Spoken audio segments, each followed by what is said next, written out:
ಮಂಗಳೂರು ವಿಶ್ವವಿದ್ಯಾಲಯದ ಕನಕದಾಸ ಸಂಶೋಧನಾ ಕೇಂದ್ರದ ವತಿಯಿಂದ ಕನಕ ತತ್ವ ಚಿಂತನ 2020-21ನೇ ಸಾಲಿನ ಪ್ರಚಾರೋಪನ್ಯಾಸ ಮಾಲಿಕೆಯ ಉದ್ಘಾಟನೆ ಸಮಾರಂಭ ಡಾ ಯುಆರ್ ರಾವ್ ಸಭಾಂಗಣದಲ್ಲಿ ನಡೆಯಿತು.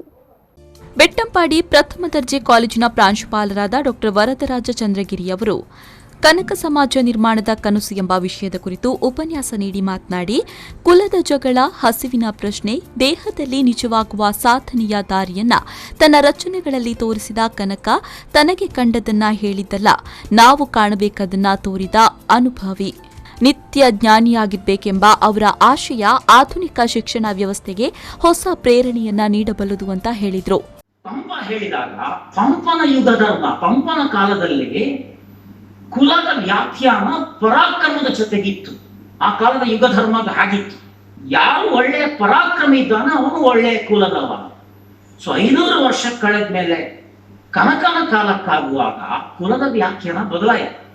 ಯಾಕೆಂದ್ರೆ ಸ್ವತಃ ಕನಕನಂತಹ ವ್ಯಕ್ತಿಗಳು ಈ ಜಾತಿ ಕಾರಣಕ್ಕೋಸ್ಕರ ಅನುಭವಿಸಿದಂತ ನೋವಿನ ಹಿನ್ನೆಲೆಯಲ್ಲೇ ಕನಕನ ಮೂಲಕ ಆ ಮಾತು ಬರಲಿಕ್ಕೆ ಸಾಧ್ಯ. ಮಂಗಳೂರು ವಿಶ್ವವಿದ್ಯಾಲಯದ ಕುಲಪತಿಗಳಾದ ಪ್ರೊಫೆಸರ್ ಸುಬ್ರಹ್ಮಣ್ಯ ಗೆಡಪಡಿತಾಯ ಕಾರ್ಯಕ್ರಮದ ಅಧ್ಯಕ್ಷತೆ ವಹಿಸಿ ಮಾತನಾಡಿ, ಕೊರೋನಾ ತಂದಿರುವ ತಲ್ಲಣಕ್ಕೆ ತಲ್ಲಣಸದಿರು ಖಂಡ್ಯ ತಾಳು ಮನವೇ ಎಂಬ ಕೀರ್ತನೆಯಿಂದ ಸಾಂತ್ವನ ತಂದುಕೊಂಡು ಆಶಾವಾದಿಗಳಾಗಿ ಮುನ್ನಡೆಯೋಣ.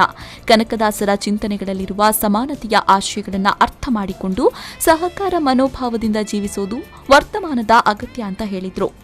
ಶಕ್ತಿ, ಸಾಮರ್ಥ್ಯ, ನೈತಿಕ ಜವಾಬ್ದಾರಿ ನನ್ನಲ್ಲಿ ಇರುತ್ತೆ ಅಂತ ಹೇಳುವಂಥದ್ದು ಅವರು ಒಟ್ಟು ಮಾಡಿ ಹೇಳಿದ್ದಾರೆ.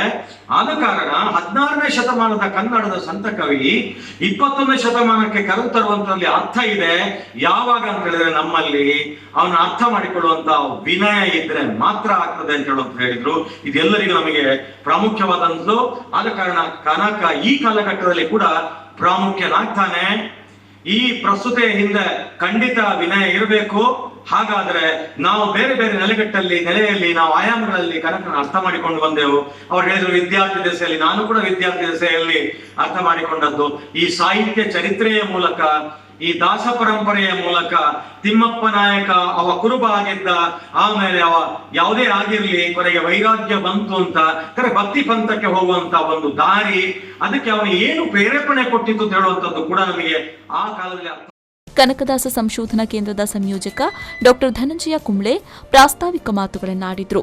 ಶಶಿಧರ ಪುಯ್ಯತ್ತಬೈಲು, ಉಪನ್ಯಾಸಕ ಶ್ಯಾಮ್ ಪ್ರಸಾದ್, ಆನಂದ್ ಎಂ ಕಿದೂರು ಉಪಸ್ಥಿತರಿದ್ದರು. ಆರಿಫ್ ಕಲ್ಕಟ್ಟ, ವಿ4 ನ್ಯೂಸ್ 24/7 ದೇರ್ಲಕಟ್ಟೆ.